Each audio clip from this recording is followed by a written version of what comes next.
afternoon, everyone.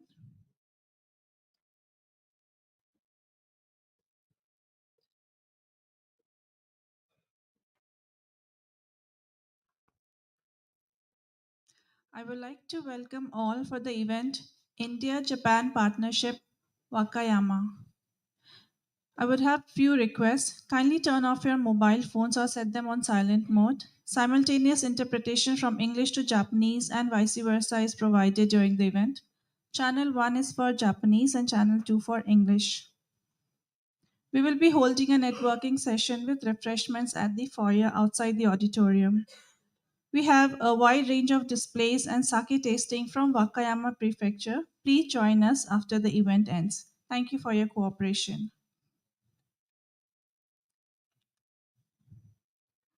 First, we'll have a promotional video on India. May we please have the video?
Kishimoto, Honorable Governor of Wakayama Prefecture, and respected delegation members from Wakayama Prefecture.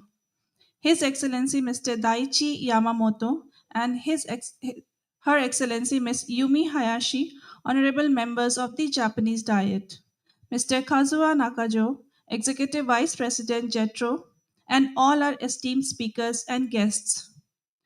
To start with today's seminar, May I invite His Excellency Mr. Sibi George, Ambassador of India to Japan, for his inaugural remarks.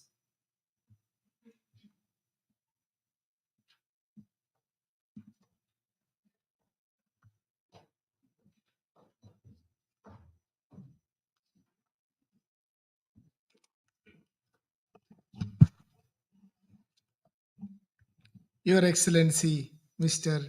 Shuhei Hishimoto, Honorable Governor of Wakayama Prefecture, His Excellency, Mr. Daichi Yamamoto, Honorable Member of House of Representatives, His Excellency, Mr. Yumi Hayashi, Honorable Member, House of Representative, Mr. Takeshi Nijima, President, Japan-India Friendship Promotion Group and member of Wakayama Prefecture Assembly, Mr. Kazuya Nakajo, Executive Vice President of JETRO, Mr. Chandru Apar, Consul General of India in Osaka, Mr. Yoshio Yamashita, Director, International Affairs Division, Planning Department, Wakayama Prefecture Government, members of the Wakayama Legislative Assembly, distinguished guests, representatives of various companies from Wakayama Prefecture who have joined us today, representative of the Maharashtra Tourism Development Corporation, India Semiconductor Mission, and Invest India who have joined us virtually from India for their presentations, distinguished guests. Good afternoon. I would like to start by welcoming His Excellency Mr. Shuhei Kishimoto, Honorable Governor of the Wakayama Prefecture, and his delegation from Wakayama for joining us today. Your presence, Honorable Governor, along with the officials and business delegation, shows the importance you place on strengthening relationship between India and Japan. I fondly recall my visit to Wakayama earlier this year when I had the honor of meeting Your Excellency and also other members of the Assembly and discussing the ways of strengthening our partnership between India and Japan and also India and Wakayama, including by organizing a business seminar in Wakayama. I am delighted that we organized the business seminar in Wakayama last month and are organizing the Wakayama Day today in the embassy. Dear friends, India and Japan share deep-rooted history of spiritual and cultural relationship. Over the past decade, our relationship has grown and transformed into a strong economic and strategic partnership. Today, we share special strategic and global partnership built on mutual respect, shared values, and a vision for peace and prosperity. This year, we are celebrating the 10th anniversary of the special strategic and global partnership. Economic cooperation is a key element of our partnership. Japan is one of the largest investors in India, and we have set a target of 5 trillion yen in public and private partnership investment from Japan to India in 2027, and are making very good progress to achieve this target. Dear friends, with a population of 1.4 billion people and world's largest and youngest workforce, India is the fastest growing large economy today.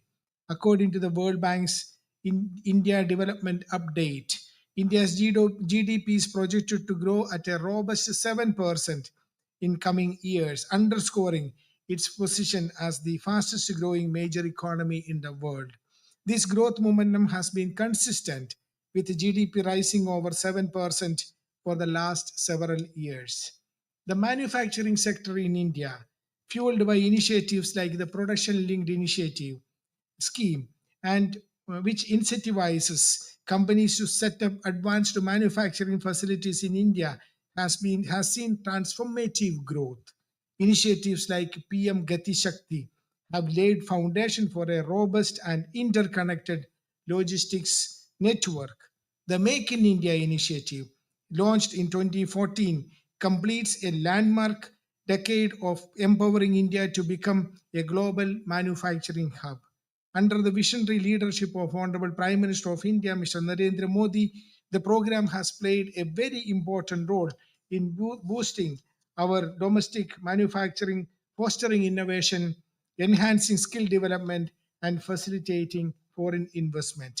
India is at a defining moment in its development journey, a period that our Prime Minister has aptly termed as Amrit Kal, which spans from 2022 to 2047, with 2047 marking the 100th year of India's independence. Amrit Kal is not just a time frame, it is a vision for transforming India into a developed, inclusive, and self reliant nation.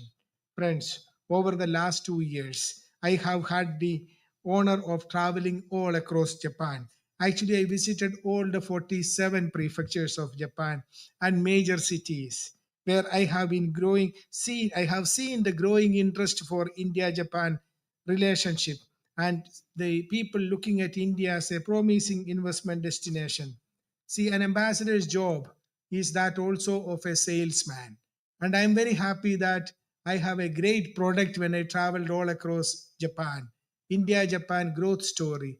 India Japan partnership is a great product. It sells. So I'm very happy that we will continue to do this business of selling our great story, the success story. And when I look at the people who are present here, I see many partners who are actually joining hands with us. I need to mention Jetro is a very important partner for us in building our engagement with Japan. In fact, Mr. Nakajo-san has just returned from India after leading a semiconductor mission to India. So we are engaging very closely, and in coming years and months, we will see more and more effort on our part. A few examples what we are working on is one is on the SME sector. It is very important that we need to connect our small and medium scale companies. See, India is an opportunity, and I'm very happy to see that Japanese companies which have ventured into India has come back with very satisfactory results. The best example is Suzuki. Suzuki went to India as a small company. Today Suzuki India is much bigger than Suzuki Japan. Actually, there are more Suzukis in India than in Japan. So things are taking a very positive momentum. Another example is to how to connect together for having more Indian students to study in Japan. See, India has at any given point of time 101.5 million students studying abroad. That's a huge number. But in Japan, we have only 1,500 Indian students studying. I would like to have more and more Indian students to study in various universities Japan, including the universities in Wakayama. We look forward to working with the leadership to make sure that this happens. And another important area is the human resources. India has the largest young population in the world. Many of them are very well skilled. If you go to some countries, you will see that Indians are holding very important positions. In the US, many of the multinational companies, you will see that Indians are either the CEO or the COO or the CFO. This also applies to companies in Europe and also in the Gulf. So I look forward to have more Indian professionals coming to Japan to work together to maintain the momentum in Japanese economy. Let me give you a development in the recent visit of Honorable Speaker of the House of Representatives to India. We have discussed the possibility of getting 50,000 more Indian professionals from India to Japan in the next 5 years. We are currently working on that. How do we achieve that target? So once again, I thank each one of you for joining us today. I'm very happy that we are able to organize this Wakayama Day. We look forward to remaining in close touch with you to maintain our momentum in the relationship. And I also look forward to a visit by the business community in Wakayama to India so that we can take this again forward. Once again, thank you and good evening. Thank you for your remarks, sir. May I now request His Excellency Mr. Shuhei Kishimoto, Honorable Governor of Wakayama Prefecture, to make the keynote address.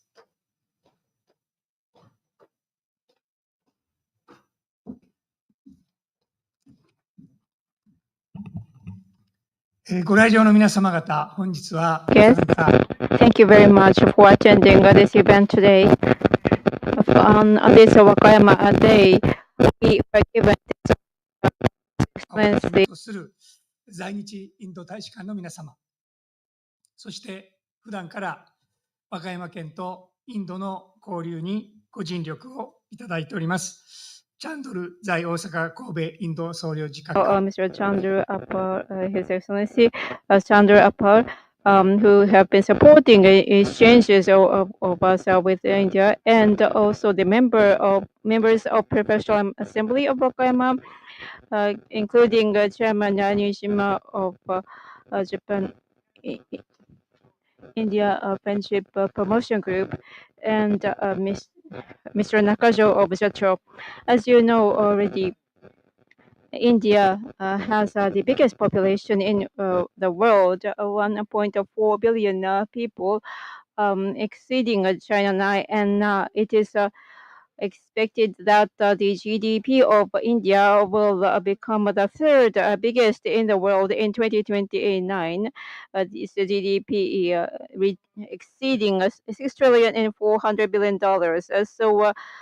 Such remarkable growth has been made in the global business of India, and the tie between India and Wakayama Prefecture started in 2012 when the Consul General in Osaka, Kobe, back then His Excellency Vikas Swarup, suggested to have a friendship between Wakayama and India, Maharashtra state. In 2013, we were fortunate to sign a MOU intended for mutual cooperation in agricultural products and food processing and tourism. And we just celebrated the 10th anniversary last year of this MOU. And so we had this tie with each other. We were exchanging people mutually, business groups, and the officials of the state and prefectural, and we have also continued exchanges, including sports exchanges of wrestling teams. And I myself visited Mumbai last year and received a heartwarming welcome, and I felt this excitement of the country holding a G20, and I was reminded of the high economic growth of Japan, and I was very moved by that excitement. And in April of 2020, Mr. Nishima and the members of the Prefectural Assembly started this Japan-India Friendship Promotion Group of Wakayama Prefectural Assembly, and they have been offering great support for the exchanges between Wakayama Prefecture and Maharashtra State. And in May of this year, our proactive exchanges were recognized so that we were able to receive the Local Government International Exchange Award, which is a Minister of Internal Affairs Award. And Wakayama Prefecture would like to continue to enhance a friendship with different states of India so that we can have further exchanges in various areas. On this Wakayama Day, we will have distinguished presenters from Hanwha Electronic Industry Company in Nakano OBC Company, Wakayama College of Global Business, as well as the ICN Industrial Company. These are the companies in Wakayama Prefecture. And we have a very high expectation that this will be a great opportunity for business matching between Japan and India. We are hoping that this Wakayama Day will lead to enhanced exchanges between India and Wakayama Prefecture. And I would like to close my remarks by wishing you all health and prosperity into the future. Thank you very much for your kind attention. May I now invite Mr. Takeshi Nijima, President, Japan-India Friendship Promotion Group of Wakayama Prefectural Assembly, to make the remarks.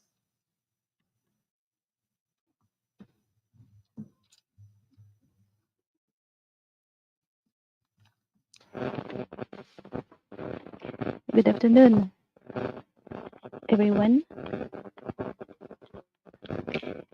Thank you for the kind introduction. My name is Nijima Takeshi. On behalf, at the beginning of this event, I would like to extend my thanks to His Excellency Ambassador Sibi George and everyone at the Embassy of India in Japan for your efforts in organizing this event. In Wakayama Prefecture, concluded a memorandum of understanding with the state of Maharashtra, the capital of which is Mumbai, the driving force of the Indian economy. And since then, in 2013, and since then, with the cooperation of the Indian Consulate General, various exchanges have been conducted. And in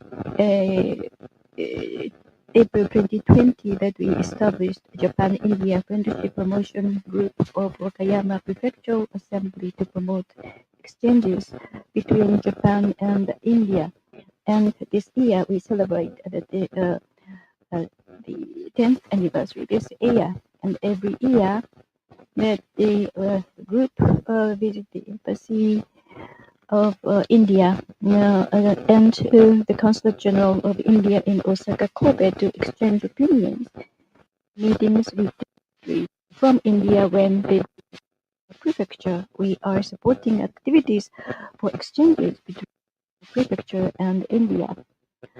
And in January this year, that in December last year, that the Madonavis, the Vice Minister, Madonavis, Vice Minister, and that we visited also that the Speaker of the State Assembly, the Speaker of the State Assembly, Mr. Navika, and during that visit, we were able to see the exchanges between the local students and the students of our prefecture who were visiting there on study tour. And we were very impressed by the interaction with each other through their cultures.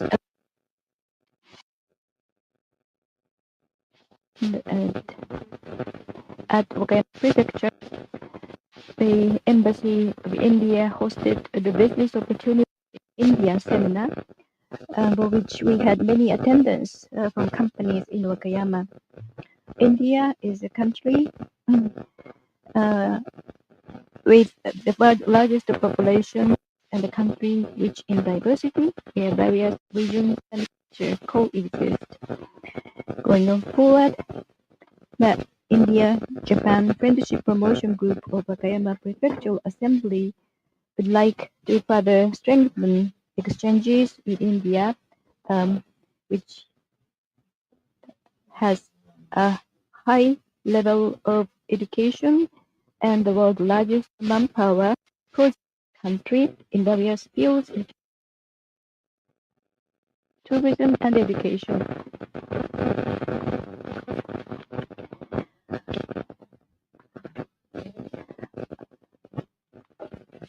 I hope that today's Wakayama Day will lead to the development of exchanges between India and Wakayama Prefecture and be fruitful for all of you. With that, I'd like to conclude my words and thank you very much. Thank you, sir. May I now request Mr. Kazuya Nakajo, Executive Vice President, JETRO, to make the remarks.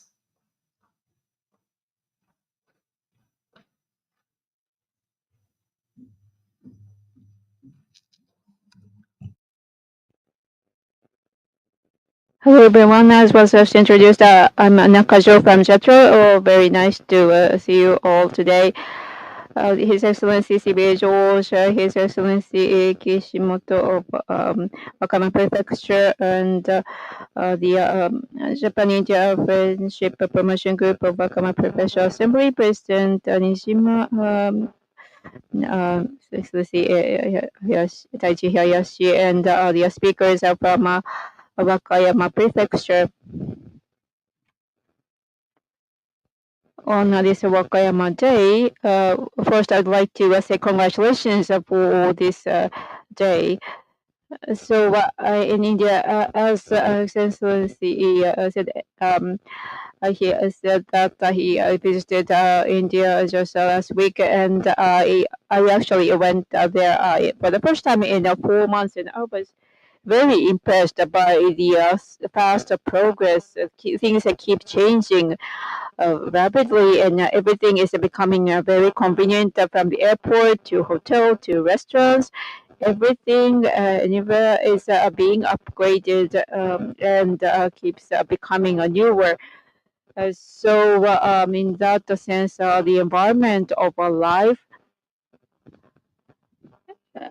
is becoming a more convenient and comfortable, and the facility at the airport is a lot newer than what we have in Japan. The airport is very comfortable, so I would encourage you to see the information if you haven't had a chance to visit us. So when we hear in India, we think of economic growth, and that's what people talk about all the time. And what we are seeing is that the household income, we refer to the household income number very often. In 2020, that's 4 years ago or so, and about 10% of the total population was in the middle tier. It was said so. The middle tier meaning the household income of $15,000. That's about 2.5 million yen as an annual income. But in 4 or 5 more years, in around 2030, it is said that this population will become 40% of the total population, and that's according to the research company in Europe, and 40% meaning 500 or 600 million people. Oh, so that's 5 times as much as Japan's population who will belong to this income range. And so this population, the people in this income range can purchase motorcycles or refrigerators. Most of the appliances that fall under the same category of living standard as what we have. So you can see the size, and also the variety of consumption is also progressing. When I went to India, that was in 2019, or not 16 to 19 actually, and so it's almost 10 years ago. So before I went to India, that's so 10 years ago, people said that spice was giving the taste of for the people in India, and people thought that Japan's food practice will not fit in India because we use broth, and maybe it was not a good market for Japanese food. That's what people thought. But nowadays, there are Japanese restaurants everywhere these days, and I was not able to stay at the Marriott Hotel because of the price. But when you go to Marriott Hotel in Delhi, of the 4 restaurants, there are 4 restaurants there, but one is Western food, one is Indian food, and one is Asian restaurant. I think it was named Mamagoto or something. So it's like a Japanese restaurant, and the fourth one is also Japanese food. So of the 4 restaurants, actually 2 are Asian, or Asian or Japan featured restaurant. So that's how the Japanese food is accepted in India. So in the future, we think more and more things will be accepted in India. So that's what is certain. So we think that's where we should go. And another thing, we are doing a survey every year in India to the presidents of Japanese companies who operate in India, and we are looking into whether they plan to expand the business in India in the coming 2 to 3 years. And that's one question we ask in that survey. And the number from 2 years ago said that 75%, so 75% of the companies said yes. And that's the highest number in Asian companies. So India is the top, and Vietnam, for Vietnam people, 50-60% say yes. So that's how Japanese companies are being very active in India. And the newest number is yet to be publicized, so it's still a secret. But if I say that now, the number passed 80% for India this year. So it's a really surprising number because we never had a country like this in the past. So that's how we are explaining how we should interpret this result. And but still, people think that they don't know about India very much, or they don't have presidents. And I'm looking forward to the presentations today after this. But since we have that background already, we are really focusing on India so that when companies export to India, or when they operate in India, and when they accept the people from India, we are supporting these people as a package. We have 5 offices in India.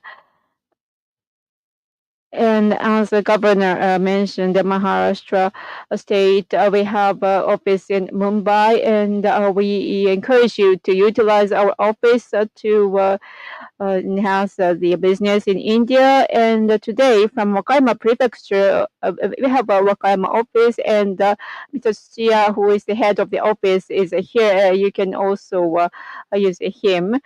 And if I may add something in the end, just recently, Toyota set up the second factory in Aurangabad, and decided to open the second factory in Maharashtra state. So this means that we will have a stronger tie with the Maharashtra state when Japanese companies go to other countries. Automobile companies are the main ones, and so we will have stronger ties. And Aurangabad is an place where a very well-known Buddhist site is located. And Pune, as was also mentioned earlier, we encourage you to go there and experience the culture there, because you can really enjoy those places. So that's my greeting. Thank you very much for this opportunity.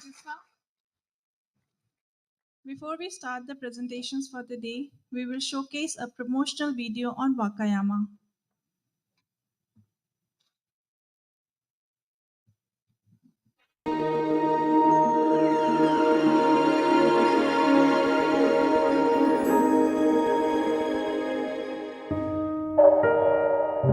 A glimpse into the mysteries of the earth, sights of terrific beauty to behold. Pure air and water nurture the mountains, forests, rivers, and the ocean. The vistas and adventures in Wakayama are vast and wonderful. The rich blessings of the terrain have inspired the worship of nature. This is known as the Kumano faith. Kumano is a holy land where the gods have resided since the beginning of time. Kumano is a place of very complex spirituality and religious background, but the basic thing that you have to think of when you come is to open your feelings, open your heart to the surroundings and to the environment. This sacred land brings together believers of all faiths and even non-believers. In Kumano, the gods of generosity have set down deep roots. Kumano is the true source of the spirit of Japan. It is said to be the starting point of all journeys. people come to the sacred land of Koyasan in pursuit of the true spirit of Japan. 高野山は海抜900メートルの山上に位置しておりまして、弘法大師空海お大師様が1200年前に真言密教の修行の道場としてお建てになられたところでございます。It transcends races and religions. Here, Kumano, the gods of generosity are deep-rooted. その、修行をしていらっしゃる僧侶の姿を間近に見ることができる、間近に体験することができるというのも一つの魅力かと思います。It's an extraordinary place where one can know the very essence of the traditions of the Japanese people and their culture. An inspirational journey. That's Wakayama in Japan.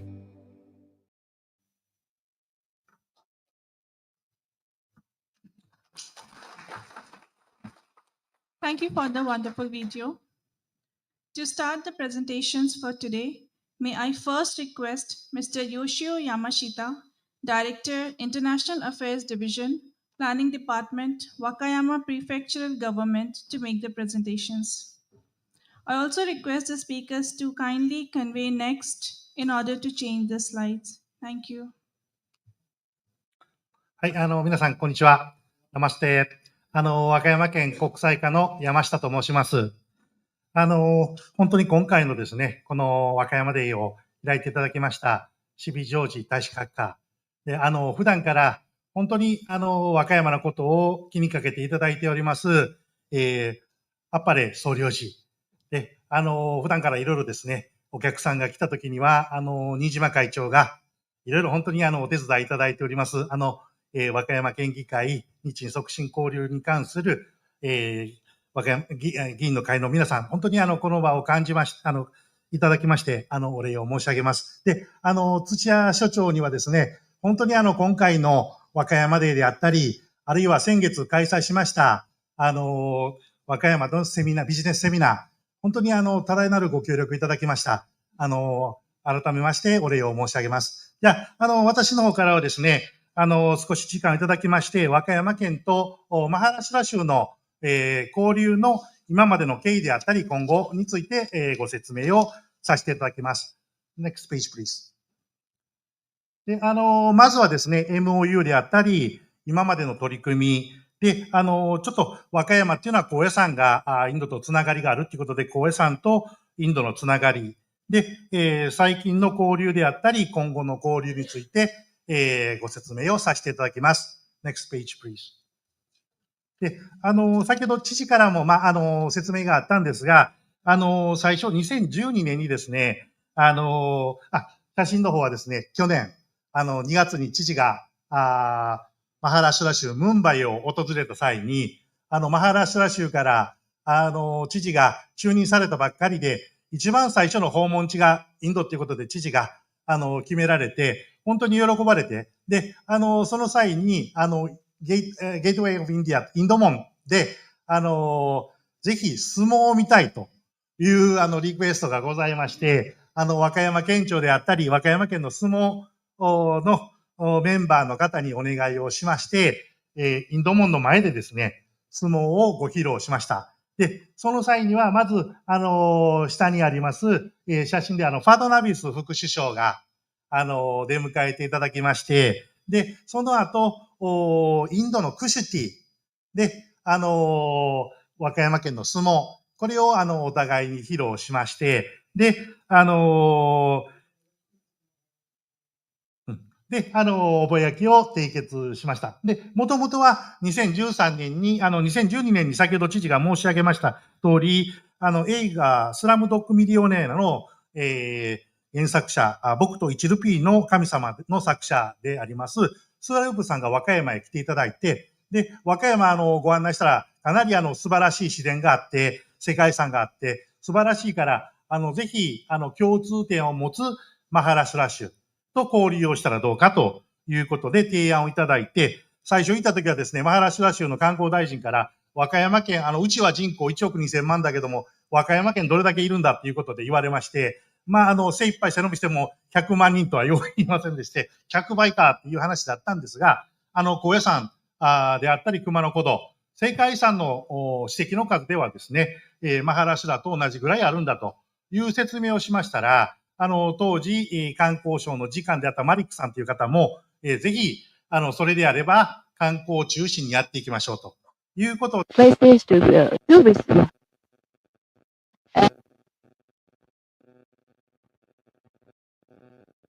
And for you,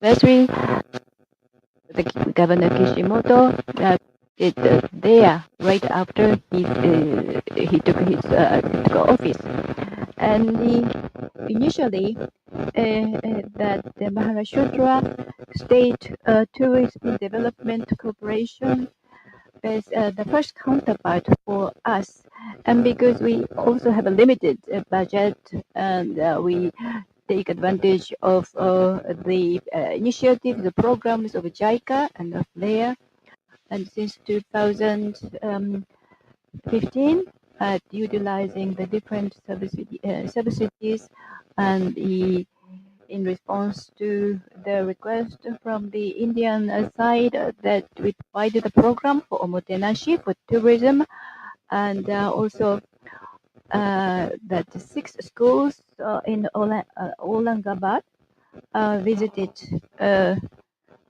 they send their students and teachers to Wakayama. So this kind of exchanges, mainly by students and our officials at the Wakayama Prefectural government.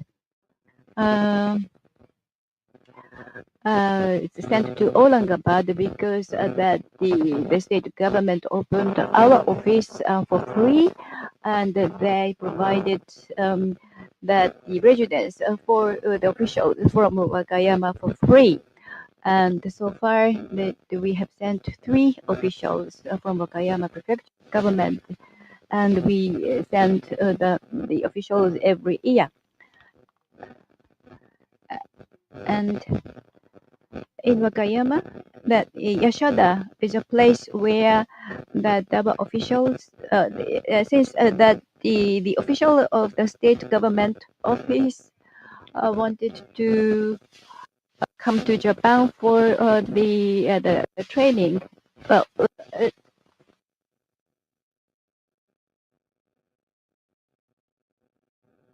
that based on the request for sending the officials of the municipal governments to there, that Wakayama worked as a windows for sending that our officials from Japan, Japanese legal local government, and that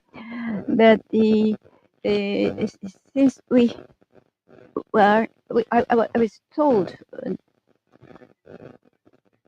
I was told that to visit the office of the state minister, prime minister, state prime minister, and to make a request to accept the more number of officials, and it was been accepted.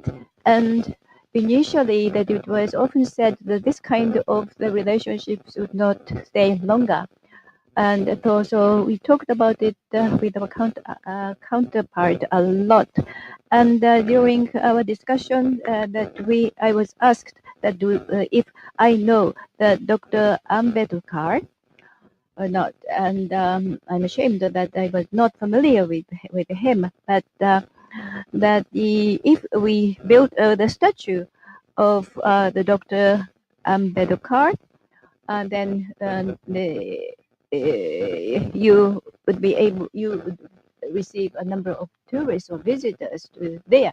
So that in November, Dr. Patnavis visited the Koyasan universities, and we talked about an honorary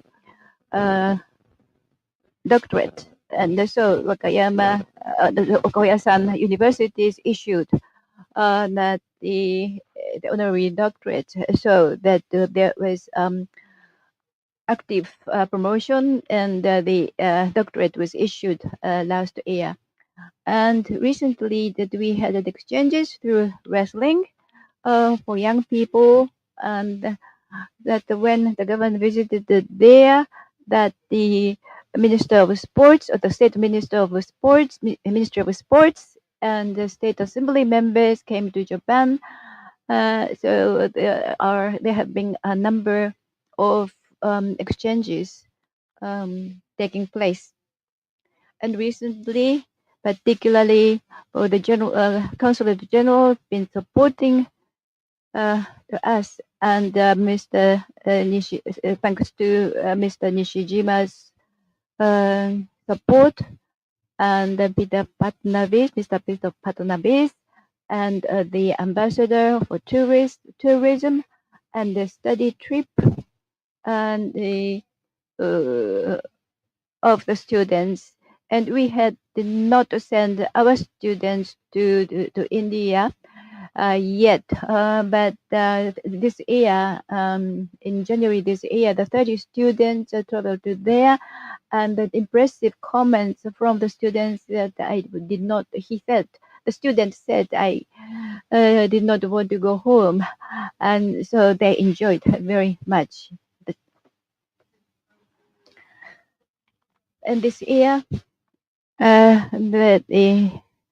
thanks to that effort by His Excellency Ambassador C.B. George, that we had the business seminar at Wakayama, and recently that from Upper Consulate General introduced us the members of the state of Akarak, and so we are told to expand the range of the exchanges.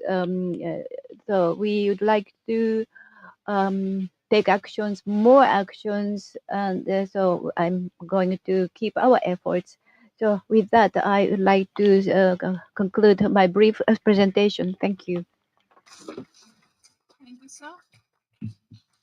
May I now invite Mr. Takumi Hasebe, Chairman, Hanwha Electronic Company Limited, to make the presentations.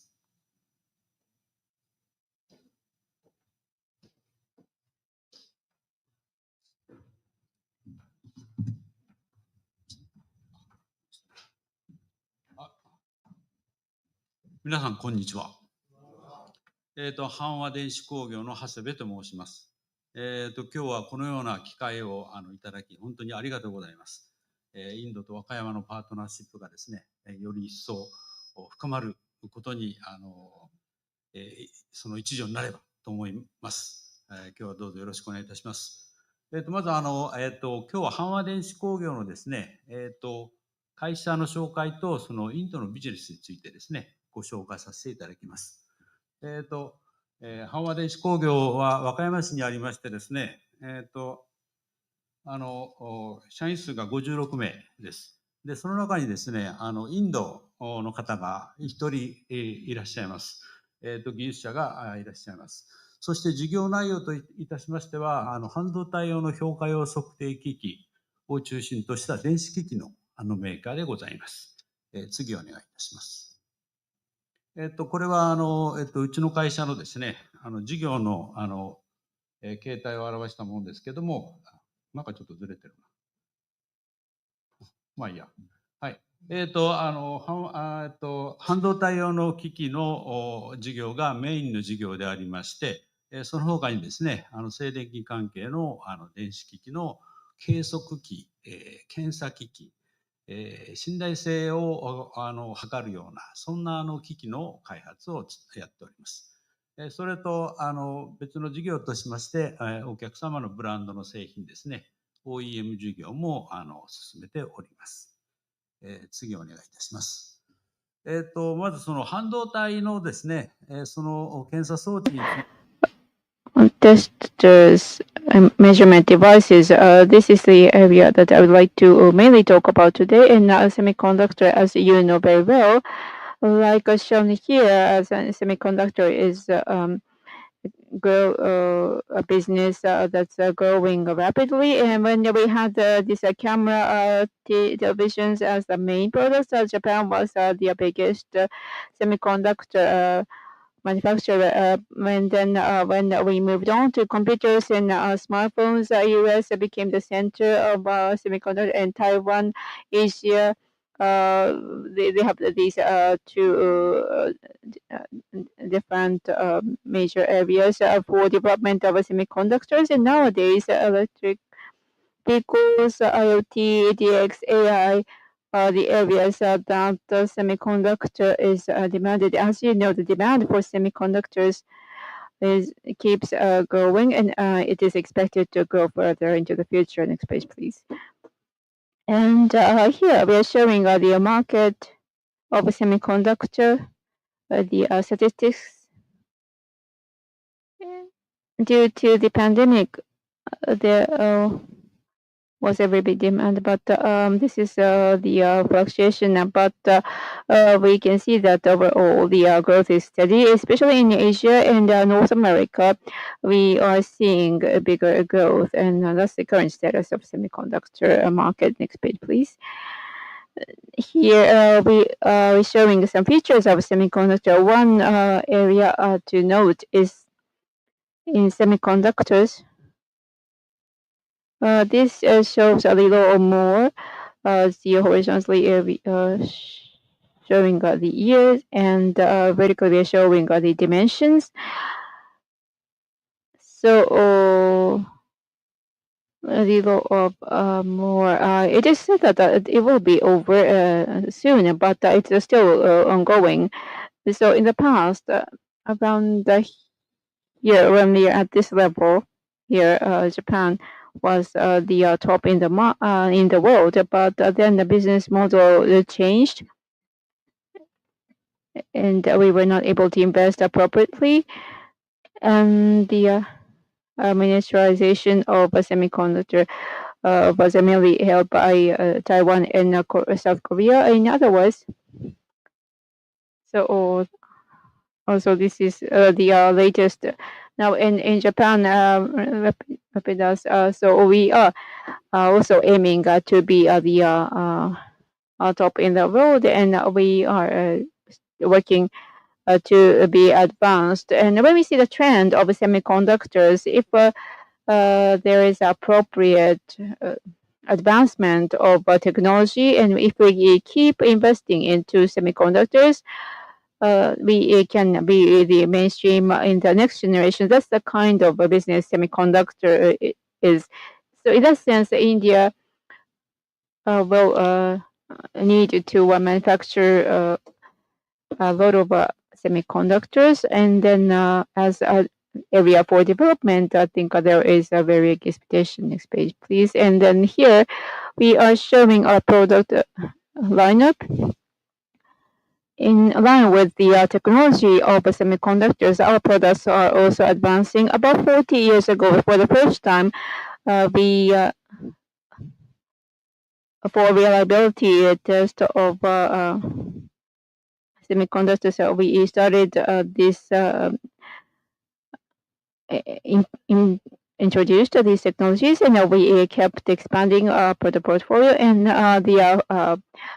also the current and voltage for the semiconductors also needed to be expanded, and so we advanced the technology in line with that, and the reliability testing devices were also manufactured. Here we are showing the market of Japan. We are in this menu. Please go to the next page. Yes, so in the Japanese market, we have number one share. And when we see worldwide, sure, sorry, can you go one page back? One click back. Yes, in the world globally, 374 sets is about the main area for us is actually not India, but the China market is where we are selling the most. And the reason for that is in China, they have big population. I know that India has a bigger population now, but China has big population, and the amount of usage of semiconductors is very big, and China is trying to internalize that, and that's impacting us. We are selling a lot in China because of that, and of course, the second to to come after this is India. We think the next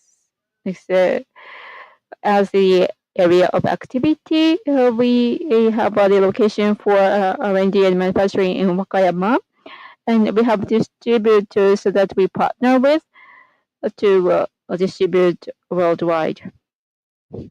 Next page, please. And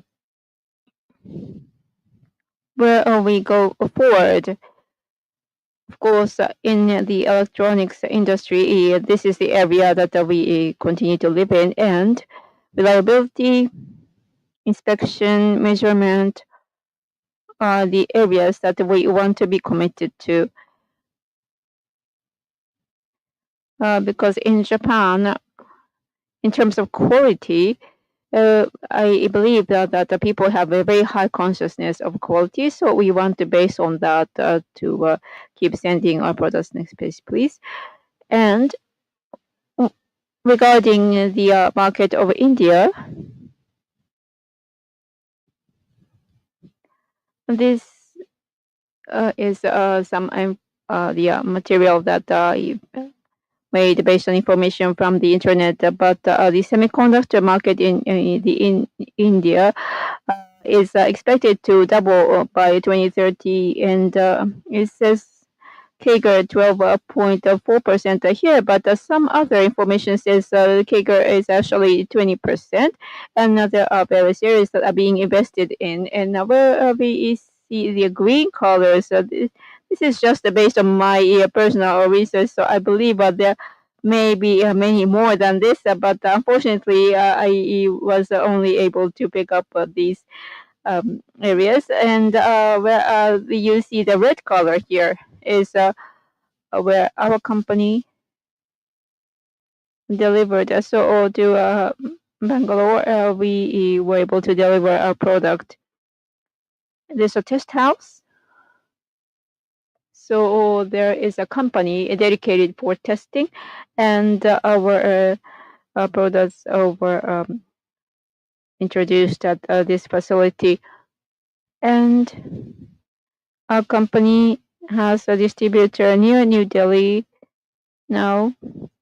And at this location, we are trying to develop the market of India. I don't know if I may talk about the names of companies, but KNS and HCL Technology, those are the companies that have contacted us. Next page, please. As I mentioned earlier, Indian engineer. So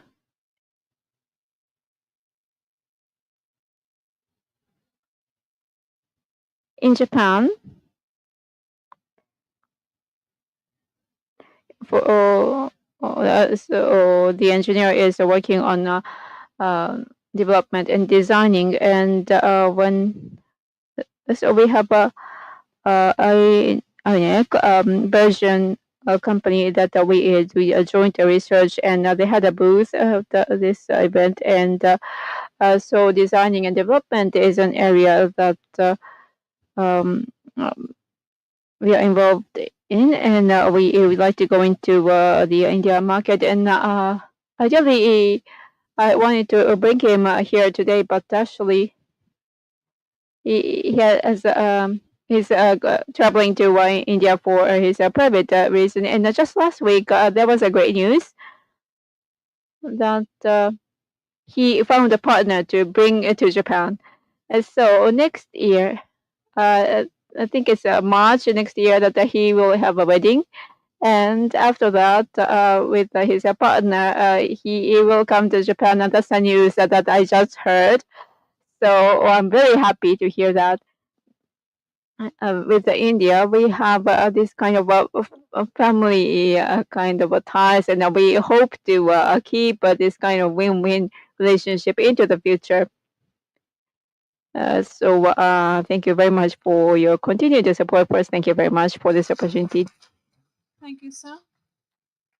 May I now request Mr. Koji Nakano, President, Nakano VC Company Limited, to make the presentation.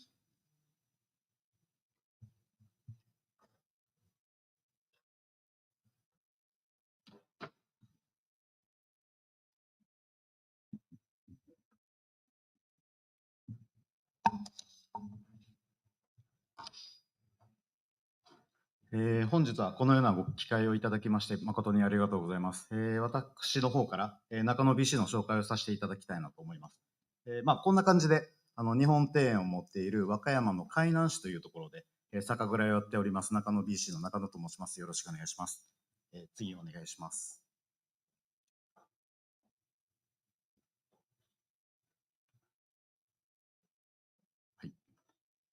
僕たちはですね、1930 The company was established in 1932, established by my grandfather. We started the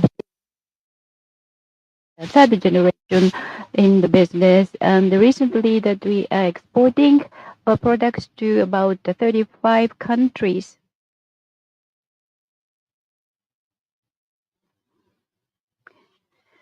So these are the main business of Nakano BC is the breweries for the Japanese sake and the plum wine and the soy sauce and others, and also the health food using the plum extract and using the plum juice or we develop the products utilizing the specialties in Wakayama Prefecture, because Wakayama is known as known for its the production of fruits, and for the plum production that we account for the 64% of all the total production in Japan, and the other total production of the fruits. Yeah.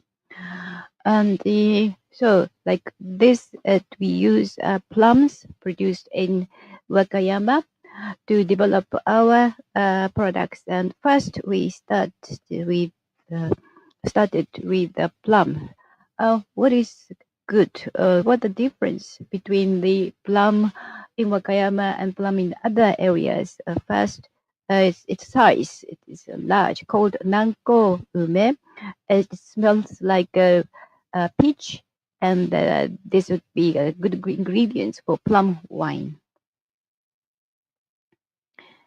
So that regular or normal plums on the left-hand side, and nanko ume, the Wakayama specialty, is on the right-hand side. You can see the difference in size. Using that nanko ume plum, we have been developing the plum wine products. And so for those who are not familiar with plum wine, let me explain. In February or the late January, that the plum flowers blooming, and we harvest the plums in June. And those plum harvested by the farmers are delivered to us about 5 to 10 tons a day in June. But this year, the harvest was not good. It was about 30% of the regular years. But since June, that we started preparing the plum wine brewing. So this is how that we produce plum wine, and I myself support this work, and this is done every day in June. So after soaking the plum fruit in tank, and for 6 months we age, and so together with the alcohol, and for 6 months, stayed 6 months for aging. Then we separate the fruits from alcohol, and that's how we produce ume or the plum wine. Since we are increasing the export, and we like to expand our sales, and since it's been 19 years since I developed the plum wine product, and we recently renewed the product.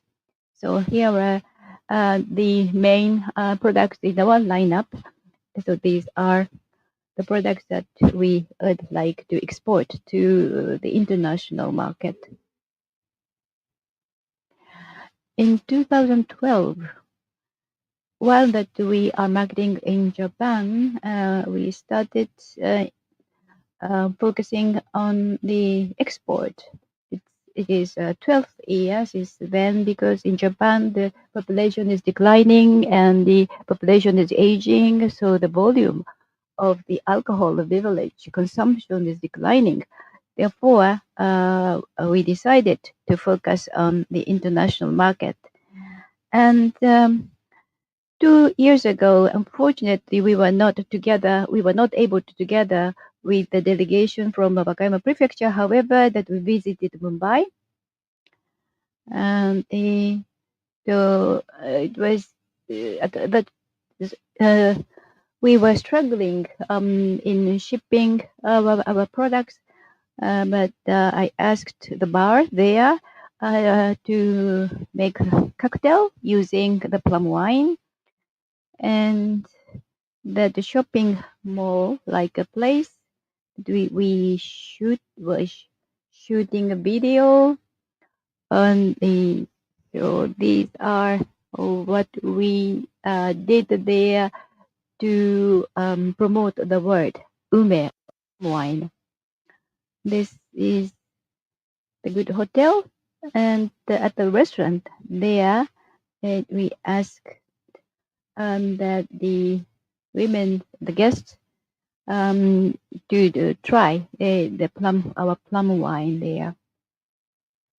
This is the Lexus Mumbai, where we ran the promotion, and one of the activities to do origami craft work, providing the plum wine, our plum wine, to taste the quality of our product.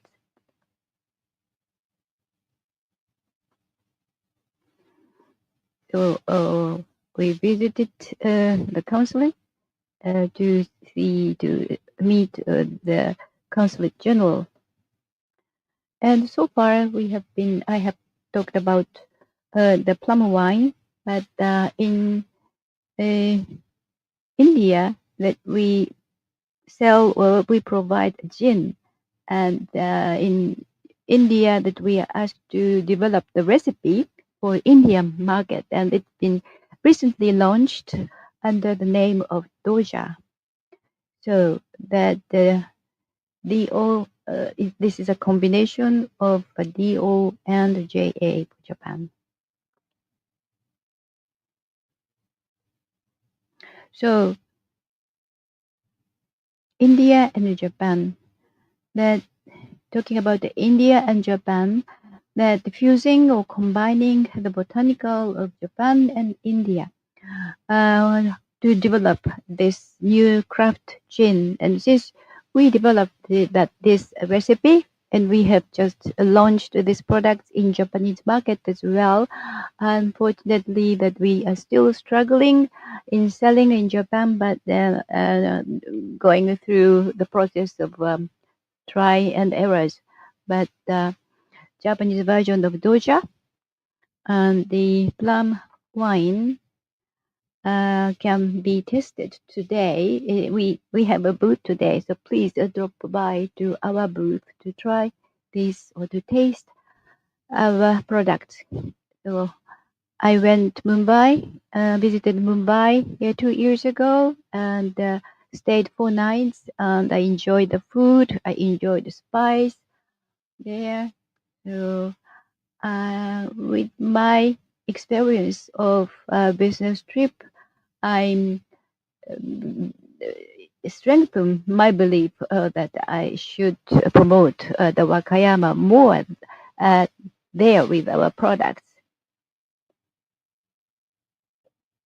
So with that, well, this is the picture of breweries. And so when you have an opportunity to come to Wakayama, please visit us. And with that, I would like to conclude my part. Thank you. May I now request Mr. Yasuhiro Yabuzoi President Wakayama College of Global Business to make the presentation.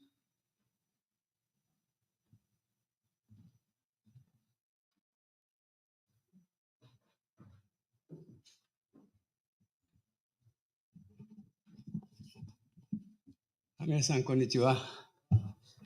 私は先ほどまでの企業の関係の方々とは少し違いまして、presentations about the companies, but I have a different perspective from education perspective. I would like to introduce our school. Thank you very much for the opportunity.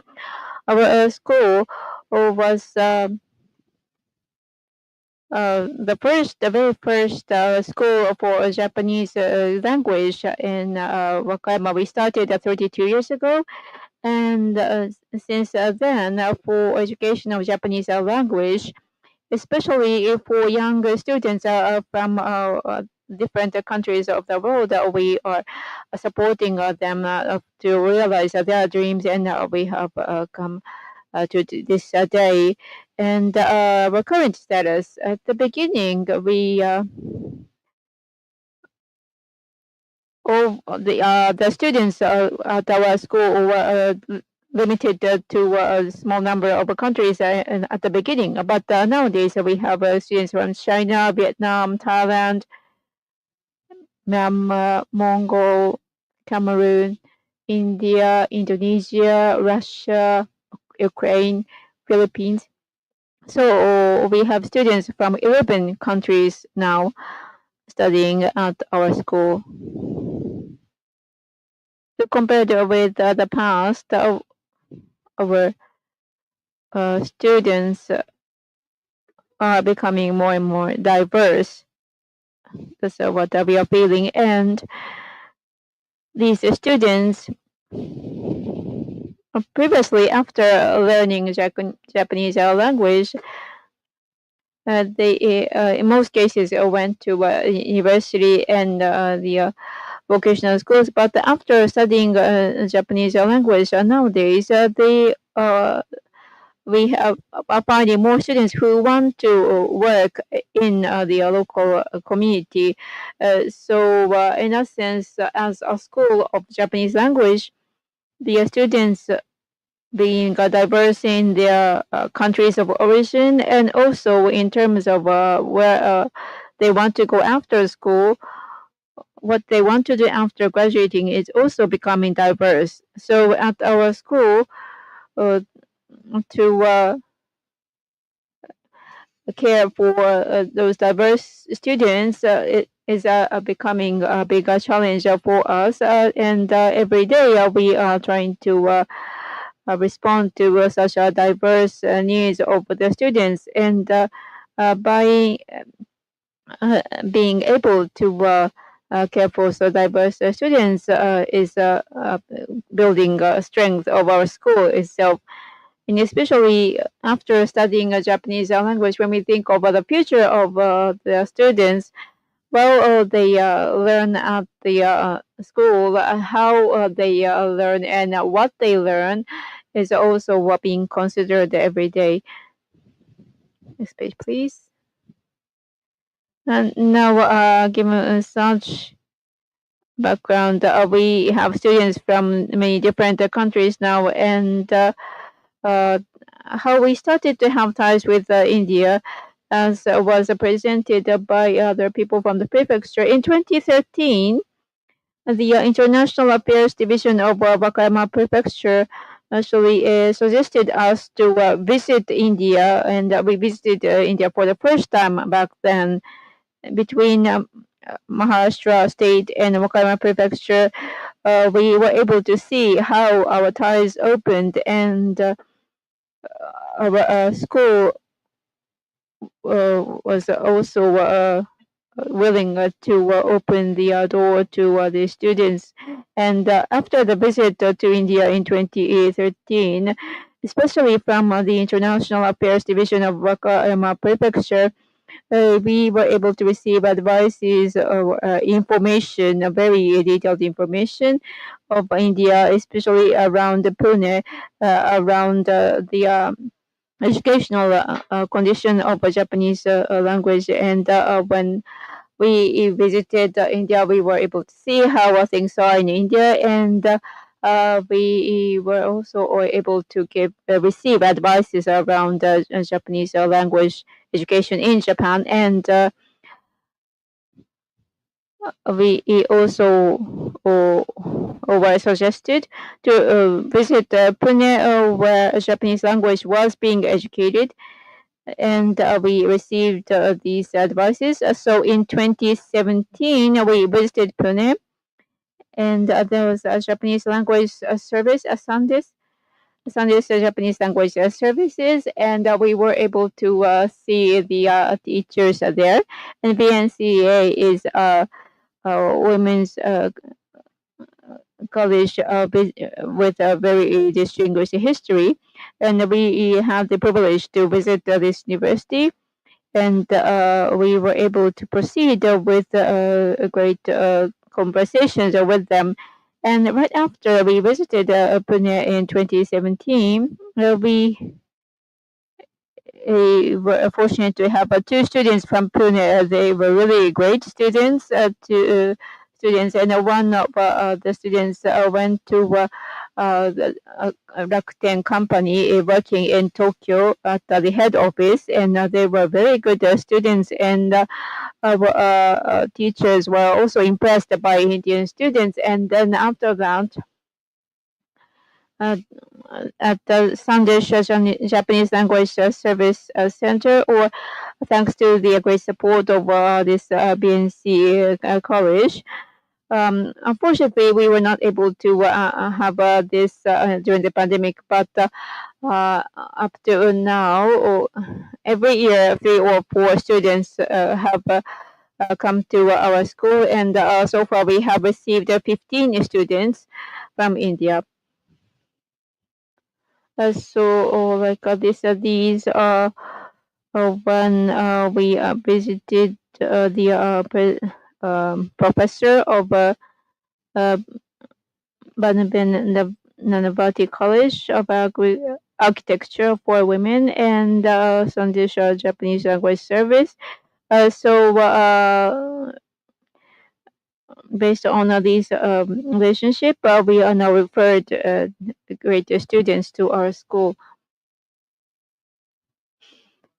So I just mentioned that we have received 15 students from India. That's not a big number, unfortunately.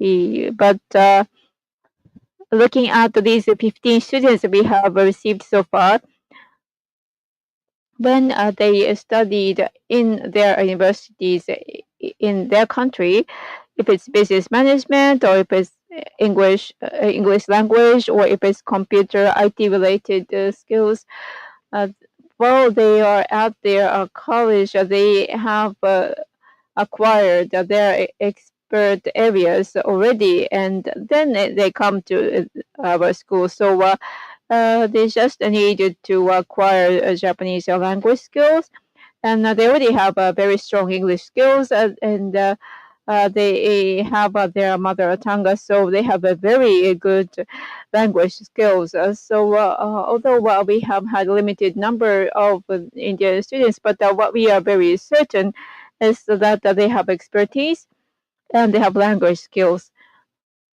And in terms of personality, I also like to touch upon their personality, because they have a very rich personality as well. So after they acquire a Japanese language, I am certain that they have a very bright future.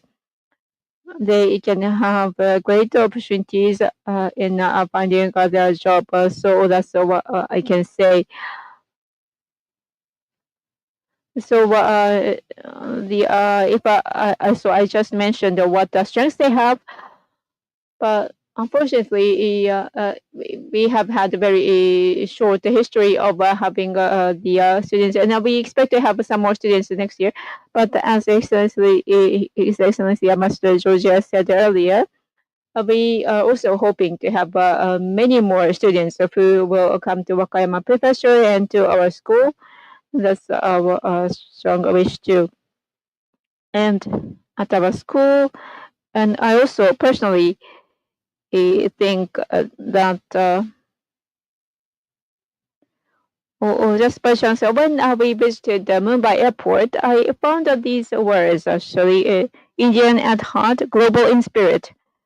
So this was at the hallway when I was at the Mumbai airport, and I found this poster here and there in the airport, and I, as I wrote in the headline in here, as a school who educate the next generation, we always think of what expectations we have for the next generation, especially now that we are in the global era, and for the students to survive the global era, as I mentioned earlier, having high expertise and language skills, and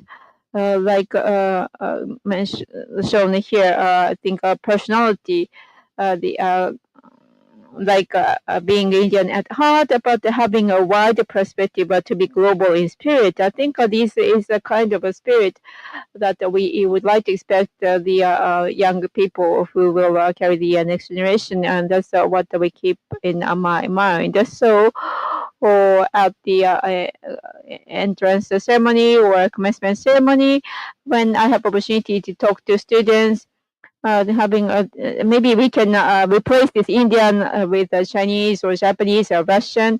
I think we can apply these words to our own country so that we can have this kind of spirit, and that's what I repeatedly talk to our students. So His Excellency Jordan mentioned that India has excellent students, and we are hoping to have many more students to come to Japan and to Wakayama Prefecture.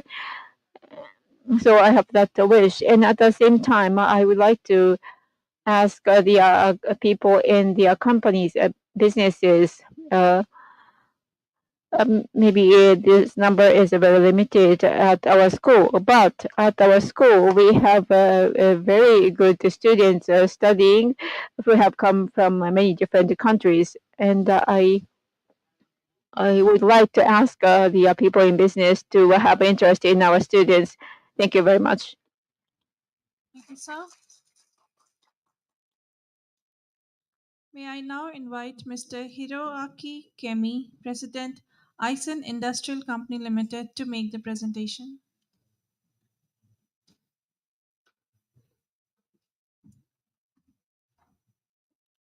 皆様、こんにちは。私どもは、和歌山県海南市で家庭用品を、製造販売しております、アイセンという会社です。で、私はその海外事業部門、子会社なんですけども、そこのケミと申します。まずは最初、ジェトロ和歌山さんに作っていただきました、企業紹介のビデオをちょっと簡単に見ていただこうかなと考えております。ビデオ produced by Wakayama, Jetro Wakayama, to introduce the company.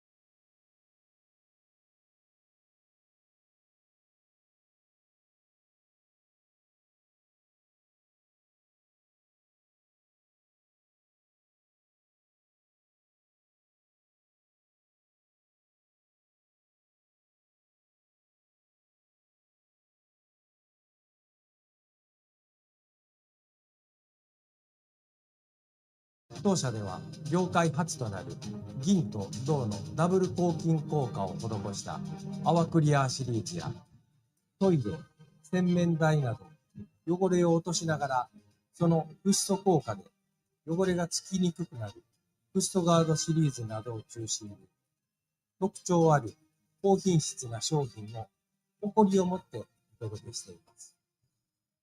2020年度には自社オリジナルブランドであるグローバル A を立ち上げ、世界的に関心の高いディスペンサーなどの非接触関連商品や、水拭きだけで 99.9% 以上の除菌ができるクロス・ザ・39。また、日本の伝統工芸品である地元和歌山県海南市の紀州漆器の塗り職人の方とコラボした機能性とインテリア性を両立した新しいスタイルのキッチンブラシセットであるアルブラ漆などの販売も開始しました。これからも使ってみて本当に良かったというお客様の声を聞かせていただけるような商品を販売していきますので、どうぞよろしくお願いいたします。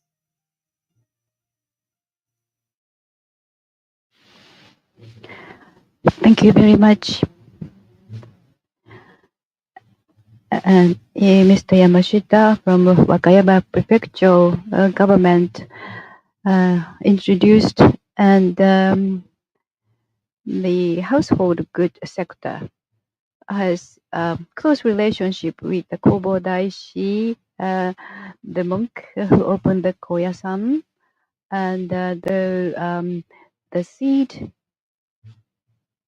yeah, a kind of a palmilla fiber, which was brought by the Kobo Daishi, was seeded in Kainan city area, and that was the beginning of the household goods like a brush, and so that the people there then at the time told by Kobo Daishi that this could be the source of your income. And I myself have been in charge of the management, marketing and management for China, Taiwan, and the other Southeast Asian market, as well as Europe and the United States. One thing that I can tell you is that those countries, China, South Korea, Taiwan, have been developing, and India is another country in the course of the economical development. So when the economy is being developed, that people would think that we want to have more delicious food, we want to clean the room more better, we would like to enjoy the life. So that in any country, the people are going through that the process, and so our provision like sponges or detergent and sponges and the brushes to clean the household goods or your body. So I think that we can help you for your better life. And I myself been to India for 6 times so far. And Indian manufacturers that we imported the bath mat of cotton made in India for Japanese market. So, but this time we would like to find a partner, local partner in India to sell our products in Indian market. But at the same time, we are thinking India as a location for the production. So that I hope I am expecting your cooperation. Thank you very much. Yes, sir. We will now proceed to the virtual presentations for the day. May I first request Mr. Sagar Sharma, Chief of Staff, India Semiconductor Mission, to kindly make the virtual presentations. Over to you, sir.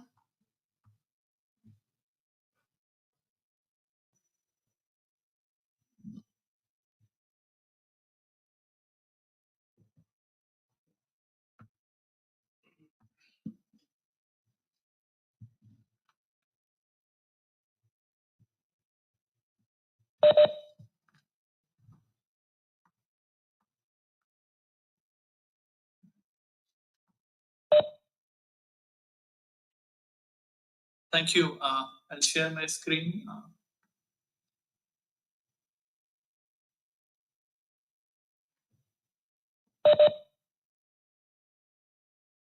Is it visible, my screen?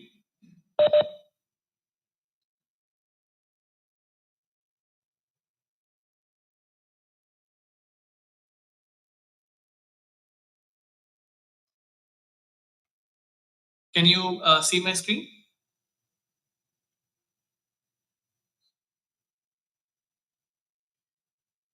Thank you. Konnichiwa, everyone. His Excellency Governor of Wakayama Prefecture, His Excellency Ambassador of India to Japan, and other dignitaries present.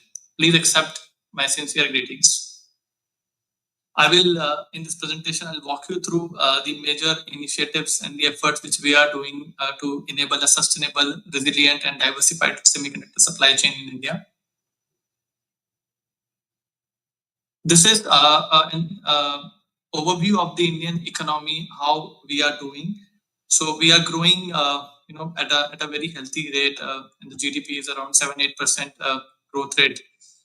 We will be the third largest economy according to Morgan Stanley by 2027. And I must say that the digital revolution is fundamental to this growth, where the adoption of digital technologies by 1.4 billion people, out of which around 900 people are less than age of 35 years. It offers a huge opportunity, be it in the fintech space, deep tech, and generative AI, etc. Internet penetration is also very significant component to this. We have a data cost per GB less than around 18 Japanese yen. So on the one hand, we have formed a 6G alliance. Our 4G penetration is more than 99%. In the month of October, we have made more than 16 billion digital payment transactions on our unified payment interface, worth more than $275 billion. The government of India is very committed to make the digital infrastructure secure and robust. And for any digital infrastructure, electronics is the fundamental.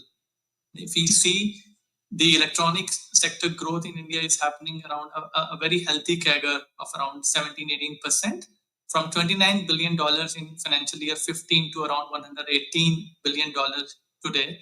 We are projected to be around 300 billion electronics manufacturing by financial year 26. And this is happening because of a very comprehensive support by the government of India, be it in terms of 22 billion support across the sectors for the production link incentive schemes, where we provide incentives on the incremental production to various companies. So TDK from Japan is also one of the beneficiaries under the PLI schemes. So the mobile manufacturers, electronic component, IT hardware, these are the core areas of the electronics, apart from the other allied areas of like advanced chemistry cell, automobile, telecom, solar, white goods, etc.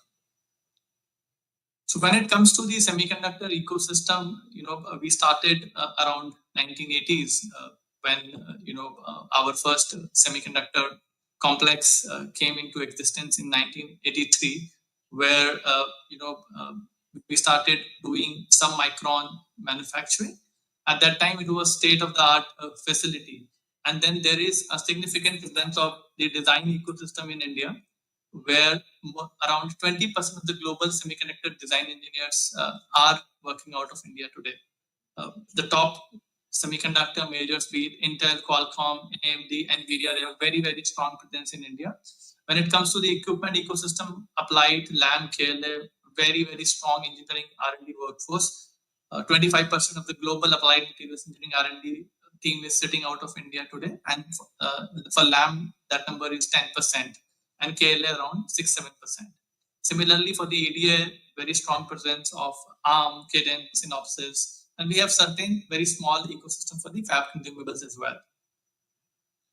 So, for the fundamental requirement for a sustainable and robust semiconductor ecosystem is, of course, talent. As ambassadors are also highlighted, we have a very strong pipeline of STEM graduates, around 10 million. And then very strong domestic demand. We will be 110 billion semiconductor market by 2030, and today we are the second largest manufacturer of mobile handsets. with a very strong presence of the Apple and the Samsungs of the world. For any semiconductor ecosystem, the power supply is a key requirement. Today, we have installed capacity of around 445 gigawatts. And, the key part of this is the green power. So out of this total installed capacity, around 43% is through the non-fossil fuel sources. And we have a target to make it, 500 gigawatts by 2030. The India Semiconductor Mission was created by the Union Cabinet in the year 2021 with a mandate to support the semiconductor ecosystem development in India, including facilitation of the investments related to semiconductor manufacturing. The Semicon India program today offers a very, very generous incentive of, total around 70% if we combine the support from the various prefectures. But the central government is giving a support of 50%, of the capex or the project cost.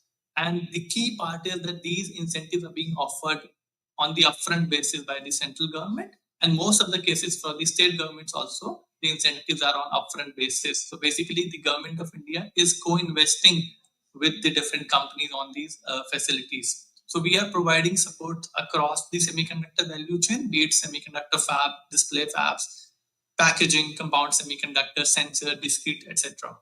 Currently, we have given 5 approvals, but 20 plus proposals are under appraisal and approval stages with us.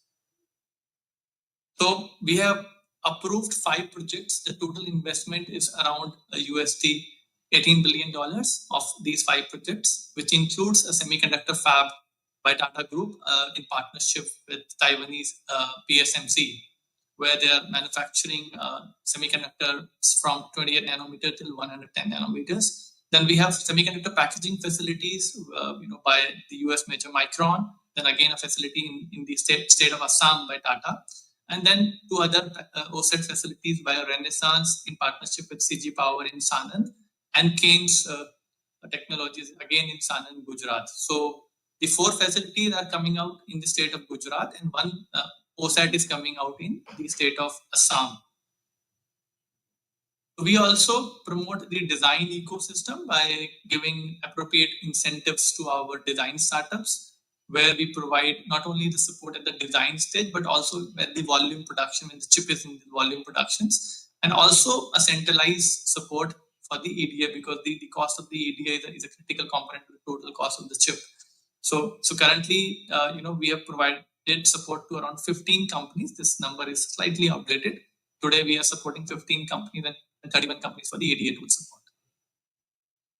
I'll also show you, 2 ecosystem examples that how the prefectures are working to bring a semiconductor ecosystem in their, respective areas. So if you see the Gujarat state, in a place called Dholera, they have announced where the Tata Fab is coming. They have announced a semicon city with a total area of 10,000 acres. And, you may be aware that the area of the Sinchu Science Park is around 4,500 acres. So it's more than double the size of the Sinchu Science Park.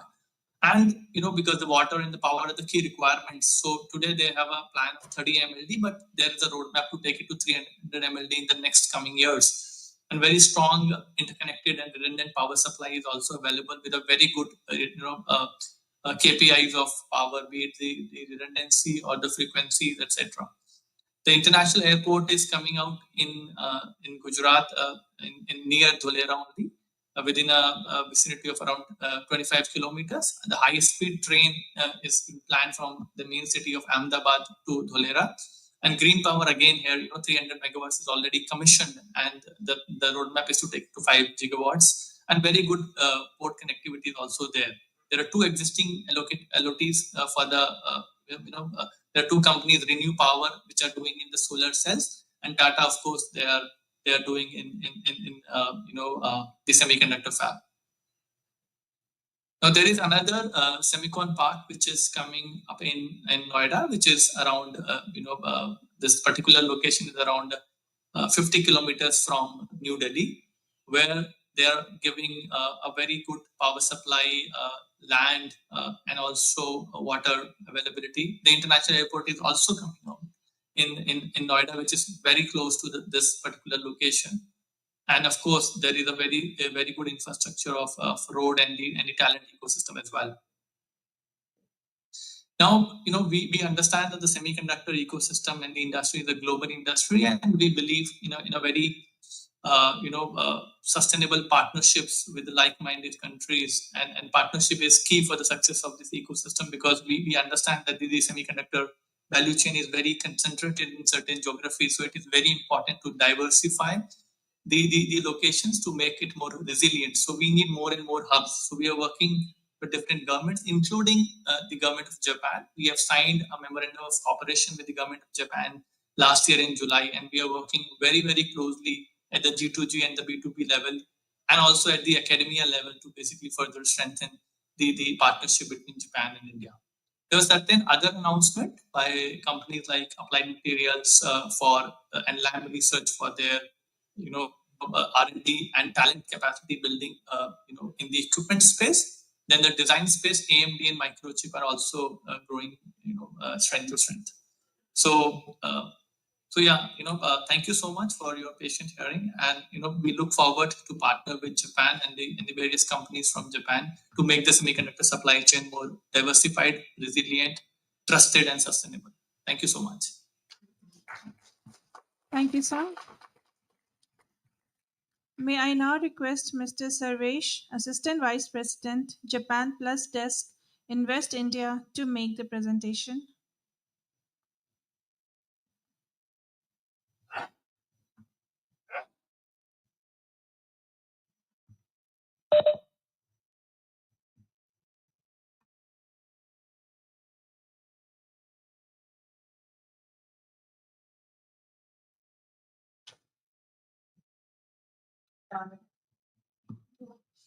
Thank you.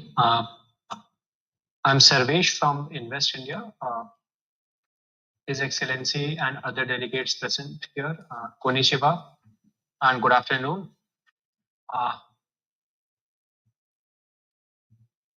I would go on to briefly give give an overview of what is happening in India currently, what Invest India is, and take you from there.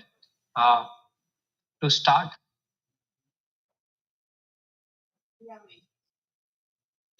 to begin, as you might be aware, India today is a near 4 trillion economy, and soon by 2030 or earlier projected to be the third largest economy in the world.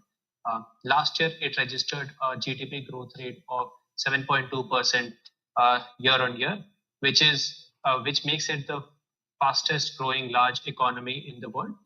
Along with other macro parameters, India highlights macro stability at this moment in the world. We have ambitious targets to grow from here, reach export goods and services export target of 2 trillion by 2030, and be a developed nation by 2047. In 2047, we complete 100 years of our independence, and that is the goal that has been set by a Prime Minister, and we are working towards that. What bodes well for India today is the demographic dividend, which is the middle class or the working age population, which is significant in India today, second highest in the world, and soon to be the highest globally. Thereby, we have seen good global participation or global interest in India, resulting in an annual FDI of around $72 billion. And soon this number will increase to over $100 billion. And one of the major sectors, major key areas for the globe is clean energy, clean and sustainable energy. And India has set itself a target of 50% installed energy capacity to be renewable, based on renewable sources by 2030. And we are well on course to achieve that target. What has led to this stability has been significant government reforms in the past few years. Some of the key government reforms includes national logistics policy, which aims to reduce the logistics cost to single digits by 2030. Enhanced port infrastructure. We are leading the world in terms of digital payments that we are seeing. The unified payment interface UPI race is well known across the globe, and also to ensure all this with good uh, good economic stability, good economic growth. We have earmarked manufacturing to be 25% of our GDP soon. And for this, the government came out with production-linked incentive schemes. Some $26 billion financial outlay has been there, or incentives have been earmarked to promote companies looking to come to India and make in India. In this regard, if you see, India is well favored compared to other countries of similar stature. I've spoken about the labor force that is second highest in the world globally at this moment in India. Water and power costs are amongst the cheapest in India globally. And we are making significant strides in Global Innovation Index and Logistics Performance Index, soon to be reaching the top echelons in this field, to make sure that any company across the globe, as well as domestic companies, have an ease of doing business in the country.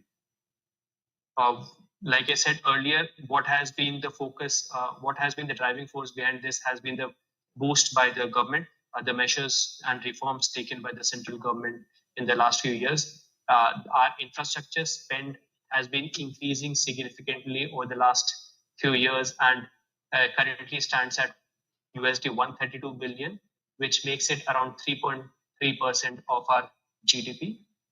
There has been significant exemptions on custom duty for key minerals that aid in EV manufacturing, electrical vehicle manufacturing in India. We have significant outlays in the semiconductor sector, the solar power grid manufacturing, and pharmaceutical industry as well. Moving on to the Japan angle, we know that India and Japan share a very special bond of global friendship across ages. India has seen significant interest from Japanese companies, making Japan the fifth largest investor in India.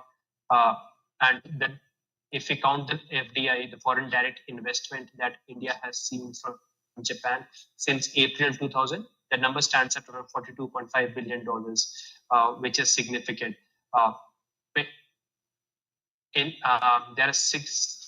There is significant presence of Japanese companies in India as of now, but we hope this number increases in the coming years. We want more and more companies to come to India and look at opportunities that India has to present. Historically, the companies that have come, 40% who has been in the manufacturing sector, whether it be automobiles, or pharmaceutical, metallurgy, or telecommunication, etc. The key sectors have traditionally been automobiles, electronics, chemicals, pharmaceuticals, like I said. For this, India offers what is unique in terms of Japanese industrial township. So these are industrial townships specially focused on housing Japanese company, so that any Japanese company feels at home away from home in India. Like you can see in the map in your screen, India has total 11 dedicated Japanese industrial townships across the length of India. These house something around 116 total Japanese company, and many more are in the process of signing up agreements to start facility here. I would like to highlight a few of these Japanese companies here. If you see up north, we have what is a Nimrana in Rajasthan. This has something around 50 Japanese companies currently, and very close to that is the Greater Noida Japanese Industrial Township, where my predecessor Sagar Sharma-san highlighted few semiconductor players coming up. Then in the west side, we also have a Mandal Japanese Industrial Township, which is very close to the other semiconductor players coming up in Sanand and Dholera, which my predecessor again, Sagar Sharma Shah, was highlighting. Then we also have good number of these industrial townships present in south of India. So you can see a good staggering of all these townships, which make sure that Japanese companies feel at home away from home.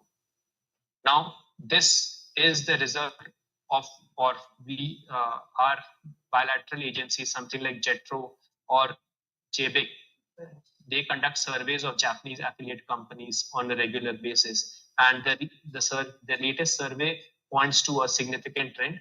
If I go by the survey conducted by JETRO last year, we see a lot of Japanese affiliated companies looking at India to expand their business presence. And if we look at the JBIC survey, we see that India has been rated as a top promising country across so many years. I think this is the 15th or 16th consecutive year where India has been rated as the fifth most promising country amongst all.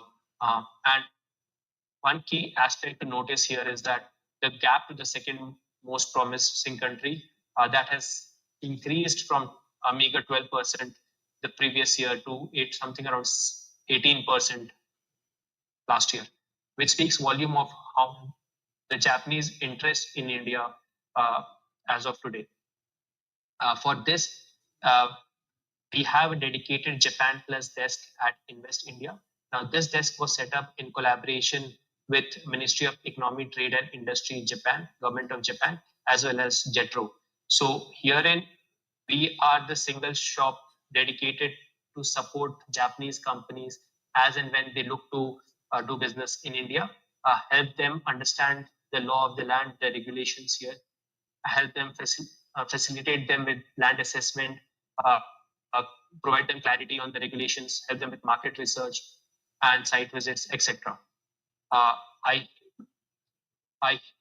then move on to see what are the areas where Wakayama and Wakayama companies can collaborate with India.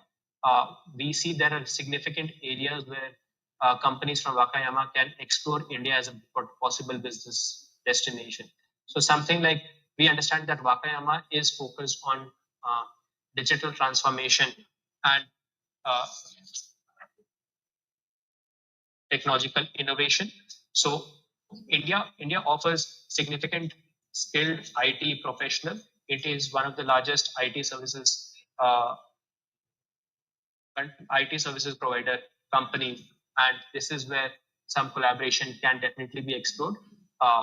Further on, Wakayama has good advanced materials and manufacturing companies, and combined with India's focus on semiconductor and to build a self-sufficient semiconductor ecosystem in India, where India takes care of all the parts of the supply chain domestically. This collaboration and has definitely value to be added for both Japanese companies as well as the Indian ecosystem.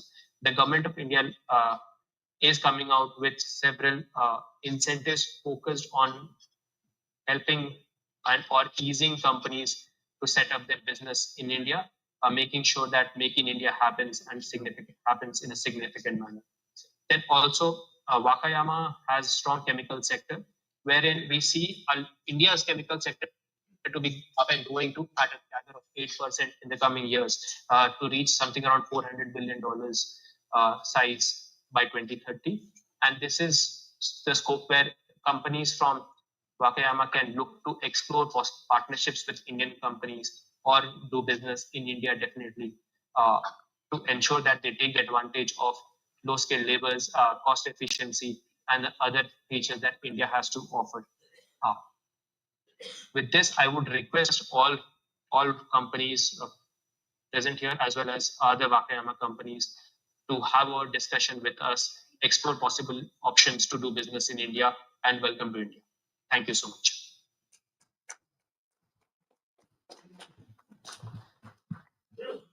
Thank you, sir. May I now request Mr. Chandrasekhar Jaiswal, General Manager, Maharashtra Tourism Development Corporation, to make the last presentation of the day. Thank you very much, and happy Wakayama Day to all of you, all the dignitaries, His Excellency, the Honorable the Ambassador of India to Japan, Mr. T.V. George, His Excellency Kishimoto-san, Honorable Governor of Wakayama Prefecture, Nijima-san, Nakacho-san, Yamashita-san, and Mr. Chandru Appar, Honorable Consul General of India at Osaka, Kobe. Namaskar, all of you. And I am Chandrasekhar Jaiswal, General Manager of Maharashtra Tourism. I'm here to tell you about a relationship which we have fostered over a decade. And this is about a special relationship with Wakayama, and it is one of the best examples which you can see which between Japan and India, where the state and prefectures have contributed from government to government, people to people, and organizations to organizations. And I feel, since I've been involved in this project since day one, that we have been doing pretty well. Thank you, the Indian Embassy in Tokyo, Honorable Ambassador Sir, His Excellency Kishimoto-san, and especially Mr. Yamashita, who has been very crucial along with me to develop this friendship over almost 11 years now. And can you put it next? So we are in fact, we have revived and renewed this MOU 3 times. In 2013, when we started the first time, then the second in 2018, and very recently in February 2023, we had the honor of receiving Honorable Governor Kishimoto-san to Mumbai. And we are into the 11th year now, as I said to you. Next, please. So we have Honorable Chief Ministers. You can see in the first, in 2013, Nisaka-san, the then Governor of Wakayama Prefecture, along with our Honorable Chief Minister. Then we again have in 2018, Honorable Nisaka-san, and then we had an iconic program at the Gateway of India, where you can see the Honorable Governor of Wakayama signing the MOU with the Honorable Chief Minister of Maharashtra in presence of all the dignitaries, and at the landmark iconic Gateway of India with a sumo wrestling match in the display. Next, please. So our content of MOU, we are looking at what we look basically is a lot of things in tourism, heritage, conservation, right? And then what we have done basically is connected schools, colleges, people, staff, right? People from Maharashtra Tourism Development Corporation, from Archaeological Survey of India, from Forest Department, from civic societies, and all other places. You know, we had exchanges, we had programs, we had projects which were channelized through Maharashtra Tourism Development Corporation for the state of Maharashtra, the Wakayama Prefecture. Next. One of the biggest things which we did in this was we have a sub-MOU with Wakayama World Heritage Center at Hongu Taisha and the Ajanta Visitor Center, which was also built with the help of JICA. We had a exchange of office space between MTDC and Wakayama Prefecture government. We had Mr. Okazaki-san, who worked as an officer of MTDC in Tokyo in a space which was given by the Wakayama Prefecture government. We also had a representation in Indian Mela, obviously through through Yamashita-san and Wakayama Prefecture government. We were the first, in fact, the first tourism organization in India to promote tourism in Maharashtra through Japanese language, when we made the first Japanese brochures in Marathi, in English, in Japanese, and in Marathi, both ways. Next. The road shows were an integral part of this MOU. We had the opportunity of displaying our tourism arsenal, our tourism repository, our tourism inventory, our Maharashtra is home to the highest number of World Heritage Sites in India, and it is not a surprise anymore that the Japanese schools in grade 5 and grade 6, Ajanta is a separate chapter and is discussed in great, with great history. And this is what prompted us to conduct our road shows. And today we are receiving good number of people from Wakayama state to Ajanta, the World Heritage Site. We also had 4 officers, and the current officer is Sanobe-san. Sonobe-san has arrived on August 20, 2023, and she keeps intermittently coming to Maharashtra. And in the COVID year, we had some issues, and after that, we have been seeing that since 2014 onwards, Mr. Miyamoto, Mr. Hirai, Mr. Onishi all completed their tenure in a very good way and contributed to a lot to fostering this goodwill and friendship. Next. The biggest thing which was ever taken in this MOU was installation of Bharat Ratna Dr. Baba Saheb Ambedkar statue in Koyasan University, for which MTDC was the nodal agency and was operated at the hands of the then Honorable Governor and the then Honorable Chief Minister of Maharashtra. We had a program of schools where heritage clubs were created, heritage textbooks were created, and 6 schools from the of Aurangabad, which is now called as Chhatrapati Sambhaji Nagar, were chosen.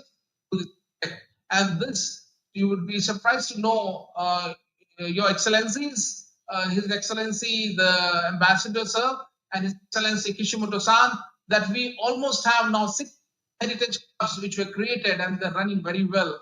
And we exchange ideas and heritage concepts in this particular groups. Next, please. The Japanese guide program of a refresher course helped a lot. The 6 Japanese guides were dedicated especially for Japanese tourists at Ajanta, Ellora, and other parts of Mumbai, Pune, Aurangabad. We had a lot of familiarization tours for tour operators, travel agents, and next. The TDC officers and the Archaeological Service of India officers were trained in 2016 and again later on. And we also had an iconic sumo wrestling match at Gateway of India where Kishimoto-san, the Honorable Governor, was present. And it was one of the best occasions. The Gateway of India was thrown open for this particular wrestling and witnessed almost 1,000 people watching it live at this place. I mean, I would like to say that the MOU between Maharashtra government and the Wakayama Prefecture government is doing very well, and we look forward for more working on this. And next, please. And way forward, we are looking at contributing into aquatic tourism. Maharashtra tourism is leader into that. We're looking into sustainable engineering, training, and a lot many other things. A launch of international tours division at MTDC would help people coming from Wakayama, right? It will create a better interest, a greater interest for people, and special interest tours are also being looked into. And thank you very much, everybody. I had 10 minutes. I thank everyone. Long live Maharashtra, Wakayama friendship. Long live Indo-Japanese friendship. And we are there for you always. Thank you, everybody. Thank you, Your Excellencies. Thank you very much. Thank you, sir. Moving ahead, we will now show an Indian classical dance performance from the students of Brahmari School of Dance, who will be bringing life to key episodes from the divine journey of Lord Krishna through the art of dance. Their performance will depict pivotal incidents, including Potana Vatham, where Lord Krishna defeated the demoness Potana, the iconic moment where he lifted Govardhan Giri to protect his people from fierce rains, and the story of his triumph over the venomous serpent Kalinga in the Yamuna River. The students will also present Lord Krishna's role in safeguarding Draupadi during her time of need, along with his teachings in the form of the sacred Gitopadesam to Arjun. Through these portrayals, we are reminded of Lord Krishna's boundless compassion and strength as a protector. The performance concludes with a tribute to Kalki, the 10th avatar of Lord Vishnu. After taking forms like Matsya, Kurma, Varaha, Narsimha, Vamana, Parshuram, Rama, and Krishna, Lord Vishnu is destined to reincarnate as Kalki to restore balance and protect righteousness in the world once again. Please enjoy the dance performance. Thank you. പ്രപഞ്ചം അന്ധകാരത്തിലാഴുമ്പോൾ നാം വീണ്ടും അവതാരമെടുക്കും. ആകാശത്തിൽ സൂര്യനില്ലാതാകുമ്പോൾ, വായു വിഷമലിനമാകുമ്പോൾ, ഹിമാലയം ഹിമരഹിതമാകുമ്പോൾ നാം വീണ്ടും അവതാരമെടുക്കും.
हे केशव हे माधव हे गोविन्द रक्ष रक्ष पाहि पाहि परमानन्दा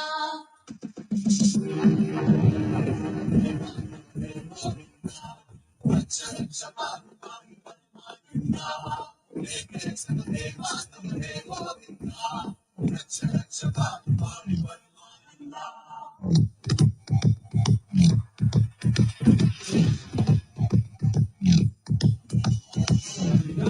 भूतारं धर्ममुक्तिपारं चलित तव जगतं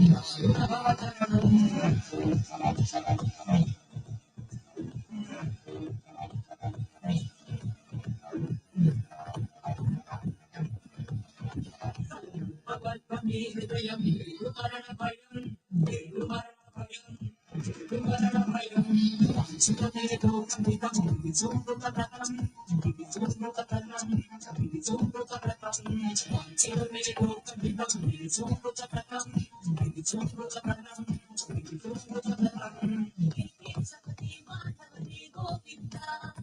रक्ष रक्ष पाहि पाहि परमानन्दा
It was such a mesmerizing performance by the young girls. May I please request the performers to be on the stage for a group photo? May I also request His Excellency Mr. Shuhei Kishimoto, Honorable Governor of Wakayama, His Excellency Mr. Sibi George, Ambassador of India to Japan, Honorable members of Diet, President and members of India-Japan Friendship Promotion Group of Wakayama Prefectural Assembly, Mr. Kazuo Nakajo, Executive Vice President JETRO, DCM Sir and CG Sir to please come on the stage for the group photo.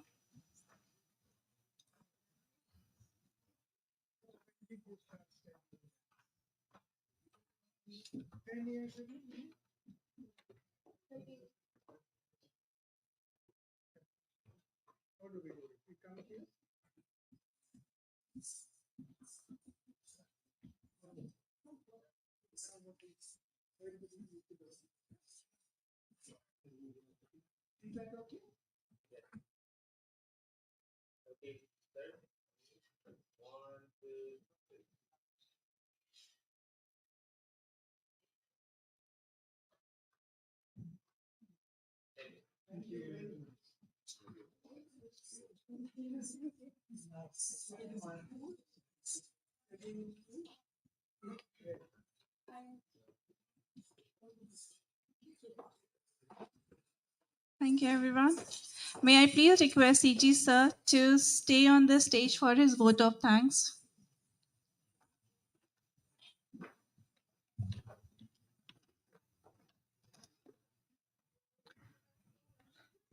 Good evening and Kumbawa. It's a very difficult job to do a vote of thanks after such a wonderful event.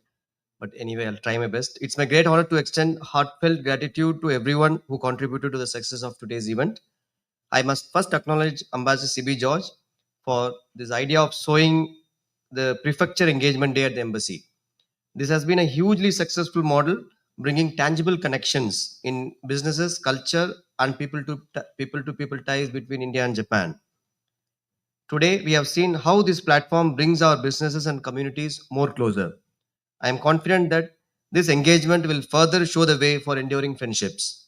We are deeply grateful to His Excellency Mr. Shuhei Kishimoto, Honorable Governor of Wakayama Prefecture, for his address. It came out convincingly in his remarks how the Honorable Governor has genuinely committed to the strengthening of Wakayama-India partnership. Mr. Daichi Yamamoto, Ms. Yumi Himeshi, members of House of Representatives, members of Legislative Assembly members, we acknowledge your presence and greatly valued this program. My sincere thanks to Mr. Takeshi Nijima of the Japan-India Friendship Program Group, Mr. Kazuya Nakajo from JETRO, Mr. Yamashito San from Wakayama Prefecture, and several companies from Wakayama for their enormous opportunities and that lie untapped and paving ways for future engagements. The insights shared by Mr. Shagar Sharma from India Semiconductor Mission, Mr. Chandrasekhar Jaiswal from Maharashtra Tourism, and Mr. Sarvesh from Invest India have opened a floodgate of ideas for future partnerships. The Indian classical dance performers have added much color to this program, and my appreciation to all the performers. Finally, to all the participants, your enthusiasm will surely strengthen the bond between India and Wakayama further. We look forward to continuing these exchanges in the coming days. Thank you all. Arigato gozaimasu. Thank you very much, sir, for your vote of thanks. With this, we conclude the event for today. The embassy would like to express gratitude to all the dignitaries and distinguished guests for joining the event. It was indeed a pleasure to have you all here. We will have a networking session with Indian snacks and sake from the Wakayama Prefecture outside this auditorium. You may please proceed to the foyer. Thank you once again. Have a good evening. Thank you.